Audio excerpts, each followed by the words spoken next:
পঞ্চম হিজরিতে বনু মুস্তালিকের একটি যুদ্ধ হয়েছিল। এই যুদ্ধ থেকে ফেরার সময় নবী করিম সাল্লাল্লাহু আলাইহি সাল্লাম তার স্ত্রী হযরতে আয়েশা রাদিয়াল্লাহু তাআলা আনহাকে নিয়ে গিয়েছিলেন। নবীজির সময়ে একটি বিধান ছিল এমন, উনি যখন কোনো যুদ্ধে যেতেন, যাওয়ার সময় স্ত্রীদের মধ্য থেকে একজনকে লটারি করে নিয়ে যেতেন যে আমার সাথে আজকে কে যাবে, লটারি হবে। যার নাম উঠত তিনি তাকেই নিয়ে যেতেন, কারণ নাইলে এক একজন এক একভাবে কষ্ট পাবে, অভিমান করবে, এটা যেন না হয়, তিনি এভাবেই করতেন। তো সে সময় হযরত আয়েশা রাদিয়াল্লাহু তাআলা আনহাকে নিয়ে যাওয়া হলো। বনু মুস্তালিকের যুদ্ধ হলো। ফেরার সময় নবী করিম সাল্লাল্লাহু আলাইহি ওয়াসাল্লাম পথের মধ্যে এসে কিছুক্ষণ একটু ওয়েট করলেন, থামলেন। থামার পরে এরপরে ওনারা সবাই মিলে এবার মদিনাতুল মুনাওয়ারায় চলে আসবেন। খেয়াল করবেন কিন্তু কথাটুকু অত্যন্ত গুরুত্বপূর্ণ বিষয়। তো ওই সময়ে মহিলাদেরকে পালকির মধ্যে করে আনা নেওয়া হতো। হযরত আয়েশা রাদিয়াল্লাহু তাআলা আনহা, তাকেও পালকি তো আমরা দেখেছি, মুরব্বী যারা সবার তো মুখস্থই, আর আমরা যারা এই ছোট মানুষ আমরা অনেকে দেখি নাই, আমি দেখেছি, বউ নিতেও দেখেছি, এমনিতেও দেখেছি। আচ্ছা, তো পালকি হলো একটা চার কোণা সিস্টেমের, একটি ঘর সিস্টেমের, এটাকে দুইজন দুই প্রান্ত থেকে কাঁধে করে নিয়ে মূলত বহন করে। আয়েশা রাদিয়াল্লাহু তাআলা আনহাকে পালকির মধ্যে করে যুদ্ধে নিলেন। এরপরে যখন আসবেন ফেরার পথে ওই জায়গায় ওনাকে রাখলেন। উনি ছিল হালকা মানুষ, পাতলা মানুষ। আপনারা জানেন যে আয়েশা রাদিয়াল্লাহু তাআলা আনহাকে নবীজি 9 বছরের সময় বিয়ে করেছিলেন, তখন হয়তো 12-13 বছর চলে, একেবারে হালকা ছিল।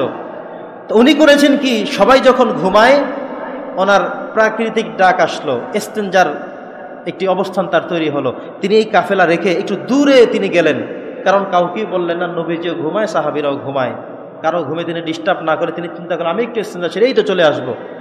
তো সেই সময় মরুভূমিতে তিনি হাঁটতে হাঁটতে হাঁটতে হাঁটতে অনেক দূরে ইস্তেঞ্জা চলে গেলেন। গিয়ে তিনি সেখানে ইস্তেঞ্জা ছাড়লেন। আসতে আসতে দেখলেন সবাই চলে গেছে, কেউ আর সেখানে নাই। উনি এসে তো ইন্না লিল্লাহ পড়া শুরু করলেন। ইন্না লিল্লাহ, কি হবে আমার, মরুভূমি আমি চিনবো কেমনে, যাবো কেমনে, আমি তো থাকবো পালকির মধ্যে। ওই যেই দুইজন সাহাবী পালকির দায়িত্বে ছিল, তারা মনে করেছিলেন তিনি অবশ্যই ভিতরে আছেন। তারা পালকি কাঁধে করে নিয়ে একদম মদিনায় চলে গেল।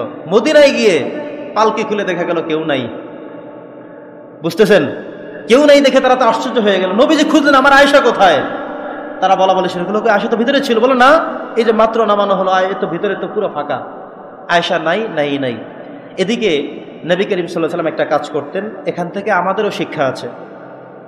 সেটা হলো নবীজি সাফওয়ান ইবনে মুআত্তাল রাদিয়াল্লাহু তাআলা আনহুকে একটা দায়িত্ব দিয়েছেন। সেটা হলো সবাই যখন রওনা করে চলে আসবে উনি সবার শেষে আসবেন, উনি সবার সাথে আসবেন না।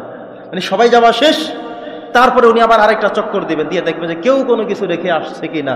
অনেক সময় হয়, আমরা দেখবেন কোনো বিয়ে বাড়িতে গেলে কিংবা কোনো শিক্ষা সফরে গেলে শেষের দিকে দায়িত্ব নিয়ে 2-1 আসতে হয়। দেখবেন ওই যে বাচ্চাদেরকে নিয়ে গেছেন, আপনার সন্তানকে নিয়ে গেছেন, ওই জুতা পরে আছে এক জায়গায়, জামা একটা রেখে আরেকটা রেখে খেলাধুলা করে ওটা নিয়ে চলে আসছে, একটা রেখে আসছে, এভাবে কিন্তু হয়। তো এভাবে দায়িত্ব দিয়ে রাখতে হয়। নবী করিম সাল্লাল্লাহু আলাইহি ওয়াসাল্লাম দায়িত্ব দিলেন সাফওয়ান ইবনে মুআত্তাল রাদিয়াল্লাহু তাআলা আনহুকে। তিনি যখন ঘুরতে গেলেন, দেখতে গেলেন, গিয়ে দেখেন আয়েশা রাদিয়াল্লাহু সেখানে। আশ্চর্য হয়ে গেলেন যে আপনি। তিনি তার সাথে আর কোনো কথা বললেন না, কারণ তার সাথে কথা বলার কোনো সুযোগ নেই। তো তিনি কিন্তু ঘোড়া নিয়ে গিয়েছিলেন এবং অনেক দূর। তিনি এবার ঘোড়া দিয়ে যখন চত্বর দিলেন, তিনি দেখলেন যে হযরত আয়েশা রাদিয়াল্লাহু তাআলা সেখানে দুশ্চিন্তার মধ্যে পড়ে আছেন। তিনি এবার কিছুই না বলে তিনি বুঝতে পারলেন যে হ্যাঁ উনি আয়েশা, সবাই তো তাকে রেখে চলে গেছে। এবার উনি বললেন আম্মাজান আপনি উঠেন ঘোড়ার উপরে, আমি সামনে আছি, আপনি পিছনে উঠেন, একটু ফাঁকা করে আপনি পিছনে উঠে বসেন। আর তো কিছু করার নাই, ঠেকার মাসালা। এবার তিনি তাকে নিয়ে, এদিকে সকাল হয়ে গেছে, আস্তে আস্তে আস্তে আস্তে সকাল হয়ে গেছে।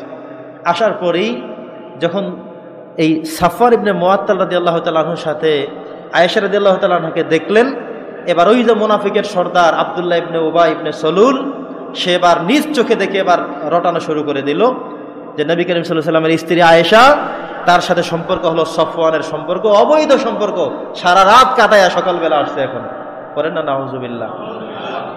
তাদের ব্যাপারে অসংখ্য হাদিস আসছে, তাদের ব্যাপারে স্বয়ং আল্লাহ তাআলা কথা বলছেন। সন্দেহ করার কোনো কিছু নাই। যদি আমরাও কেউ সন্দেহ করি ইমান চলে যাবে, এমন এক কঠিনতম অবস্থা। তো সাফওয়ান ইবনে মুআত্তাল রাদিয়াল্লাহু তাআলা তাকে নামালেন। তিনি নিজেও আপসেট হয়ে গেলেন যে হলো কি। এবং ওই দিকে যেই দুইজন সাহাবী ওই যে পালকির দায়িত্বে ছিলেন, তারা আশ্চর্য হয়ে গেল যে হলো কি। ছিল তো ভিতরে, পাতলা মানুষ তো অতটা টের তারা করতে পারেননি।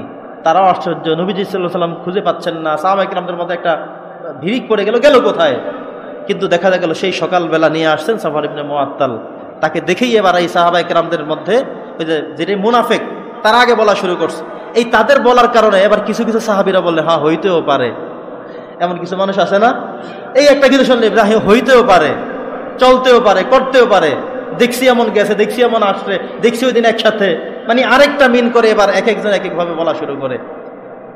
নবী করিম সাল্লাল্লাহু আলাইহি ওয়াসাল্লাম একদম কঠিন এক পেরেশানির মধ্যে পড়ে গেলেন। এবার তিনি সাহাবায়ে কেরামদের মধ্যে যার সাথে তার সম্পর্ক ছিল প্রথমে তার বাবার কাছে আবু বকরের কাছে বললেন, আবু বকর রাদিয়াল্লাহু যে এমন একটি কথা মক্কার জমিনে রটাচ্ছে, আসলে আপনি এ ব্যাপারে কি মনে করেন? তিনি বললেন, না আমার আয়েশা তো এমন হতে পারে না, আমার মেয়ের চরিত্র এত বাজে হতে পারে না নবীজি, আপনি ধৈর্য ধরেন, ধৈর্য ধারণ করুন, একটু চুপ থাকেন, দেখেন না কি হয়, অবশ্যই আল্লাহ তাআলা আপনাকে বিধান সঠিকভাবে জানাবেন। এবার নবীজি ধৈর্যের মধ্যে আছেন। তারপরেও মানুষ কিছুক্ষণ পর পর জিজ্ঞাসা করে, হুজুর কি করছেন বিষয়টা? এভাবে করে করে একের পর এক পুরো আরব জুড়ে মক্কা মদিনা সব সমাদৃত হয়ে গেল। দেখবেন হুজুরদের ব্যাপারে খারাপ একটু কিছু শুনলে এইটাকে ফোনে মিনিট না থাকলেও 100 মিনিট ঢুকায়া এরপরে ফোন দিয়ে দেবে, ভাই শুনছেন না কি অমুক হুজুরের কথা? আরে ভাই এই তো ঘটে গেছে। এটা হলো আমাদের সমাজের মানুষের চরিত্র। তো এভাবে করে করে চতুর্দিকে মোটামুটি সয়লাভ হয়ে গেল।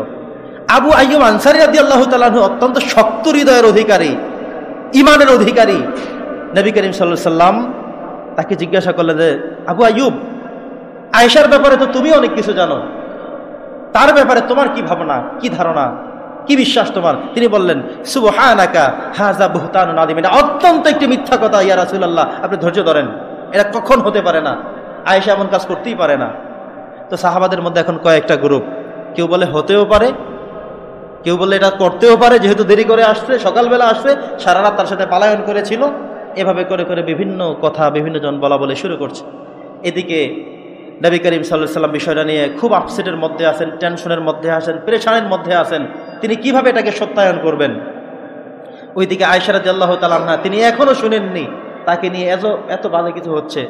তিনি একদিন পর নবীজিকে বলেন, ইয়া রাসূলুল্লাহ, আমার শরীরটা খুব খারাপ, একটু বাবার বাড়ি যাবো। নবী বললেন, ঠিক আছে যাও। নবীজি তাকে দেওয়ার ব্যবস্থা করলেন, তিনি গেলেন। 2 দিন পরে তিনি শুনলেন যে মক্কার সমস্ত মানুষেরা, মদিনার সব মানুষেরা তাকে নিয়ে এমন কথা বলছে। তিনি অজস্রভাবে কাঁদলেন, এমনভাবে, এদিকে কিন্তু দিন যেতে যেতে মাস চলে গেছে। আল্লাহ তাআলা কোরআন থেকে কোনো আয়াত নাজিল করে, কোনো বিধান নাজিল করে নবীজিকে এখনো জানাননি যে আয়েশা কি নির্দোষ নাকি আয়েশা দোষী। নবীজিও টেনশনের মধ্যে আছেন, আসলে কোনটা ঠিক। মানুষ এত কথা বলা বলি করে, আমি কোন দিকে যাব, আমি কি করব। তো সাহাবায়ে কেরামদের মধ্যে কেউ কেউ বুঝ দিলেন, হুজুর যদি এমনটা ধরাই পড়ে যায়, হয়েই থাকে, তাহলে তাকে রাখা দরকার নাই, তাকে বাদ দিয়ে দিবেন, আমরা অন্য চিন্তা করব। আবার কেউ কেউ বললেন, না, আয়েশা রাদিয়াল্লাহু কখনো এমন কাজ করতে পারে না, সে এমন মহিলা না, এমন বংশের না, এটা হতে পারে না। তো বিভিন্নভাবে হয়ে আছে। এবার আয়েশা রাদিয়াল্লাহু তাআলা আনহা অনেক কান্নাকাটি করলেন, বাবার কাছে বললেন, বাবা কখনোই না, আমি এমন দূরে গিয়েছিলাম প্রাকৃতিক স্বার্থে, এসে দেখি সবাই চলে গেছে। অনেকক্ষণ পরে দায়িত্বে থাকা সফওয়ান ইবনে মুআত্তাল তিনি এসে যখন আমাকে দেখলেন, তিনি বললেন, ইন্না লিল্লাহ ইন্না লিল্লাহ, আপনি আমার পিছে ওঠেন, আমি আপনাকে নিয়ে যাচ্ছি। আমি তার পিছনে উঠে বসলাম, যেহেতু আর কিছু করার নাই, সবাই চলে গেছে আমাকে রেখে। এরপরে আমি সেভাবেই মূলত যাইতে যেতে সকাল হয়ে গেছে। এদিকে ওনারা এত মিথ্যা রটিয়েছে, আমি তো কোনোভাবেই মানতে পারছি না। এবার আবু বকর রাদিয়াল্লাহু তাআলা নবীজিকে খবর দিলেন। নবীজি গেলেন, বলেন, আয়েশা, তুমি যদি এমন কোনো কিছু করেই থাকো তাহলে আল্লাহর কাছে ক্ষমা চাও, আল্লাহ যদি ক্ষমা করেন এবং ঘোষণা দেন তাহলে এরপরে হবে সমাধান। তো এবার আয়েশা রাদিয়াল্লাহু আল্লাহর কাছে সাহায্য চাচ্ছেন, নবীরও সাহায্য চাচ্ছেন। আল্লাহ তাআলা এই সূরাতুন নূরের 11 থেকে 20 নম্বর আয়াত পর্যন্ত পরিপূর্ণ 10 আয়াতে আয়েশা রাদিয়াল্লাহুর চরিত্র ঠিক, তিনি ঠিক ছিলেন, তিনি অপকর্ম করেননি, এই আয়াতগুলো সব দিয়ে এমনকি হুমকি দামকি দিয়েছেন ওই মুসলমানদের ব্যাপারে যে তোরা কেমন, তোরা ইমানদার। সবাই বলে, মুনাফিকরা বলে, তোমরা বলো হ্যাঁ হতেও পারে, করতেও পারে, মেয়ে মানুষ, ছোট মানুষ, এগুলো তোমরা যে বলেছো, তাদের ব্যাপারেও আল্লাহ তাআলা কঠোরভাবে হুঁশিয়ারি করে কথা বলেছেন। পড়েন সুবহানাল্লাহ।